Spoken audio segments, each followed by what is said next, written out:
BRS MLA Danam Nagender అనర్హత వేటు నుంచి తప్పించుకోలేరని ఆరోపించారు మాజీ ఎంపీ వినోద్ కుమార్. దానం నాగేందర్ విషయంలో స్పీకర్ తొందరగా నిర్ణయం తీసుకుని రాజ్యాంగాన్ని గౌరవించాలన్నారు. పార్టీ ఫిరాయింపులు ఎవరికీ మంచిది కాదన్న వినోద్ కుమార్ గత ఎన్నికల్లో బీఆర్ఎస్ పార్టీ స్వల్ప తేడాతోనే అధికారంలోకి దూరమైందని స్పష్టం చేశారు. ఇక ఈ స్పీకర్లు పెండింగ్ పెట్టుకోవద్దు. ఈ 10వ షెడ్యూల్ చట్టంలో రాజ్యాంగంలో ఉంది యాజ్ ఎర్లీ యాజ్ పాసిబుల్ ఉన్నది. యాజ్ ఎర్లీ యాజ్ పాసిబుల్ అంటే త్వరగతిగా తొందరగా చేసేయాలి, కంపల్సరీ చేయాలని చెప్పి దాని ఒక ఆలోచన అని చెప్పింది. దురదృష్టవశాత్తు స్పీకర్లు ఏం చేస్తున్నారు, పెండింగ్ పెట్టుకుంటున్నారు.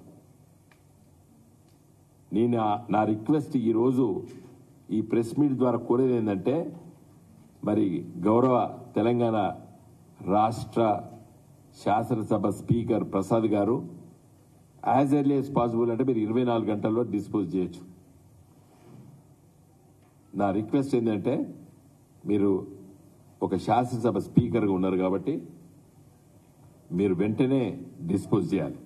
ఇంకా సుప్రీంకోర్టు తీర్పు ఏం చెప్పింది, మీరు వారం రోజులు చేసినా నెల రోజులు పెండింగ్ పెట్టుకున్నా ఈ రోజు నుండే డిస్క్వాలిఫై అయినట్టే అని చెప్పేసింది.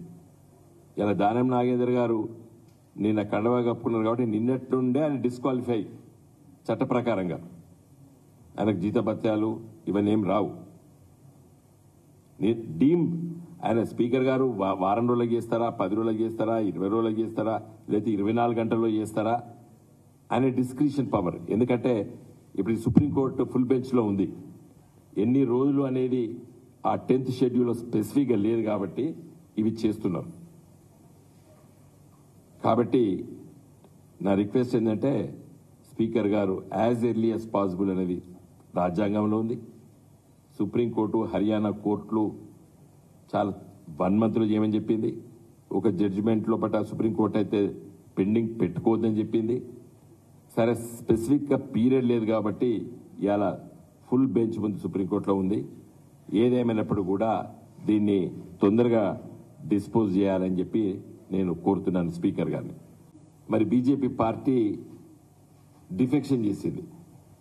చాలా మంది ఎమ్మెల్యేలు అటు పోయినరు.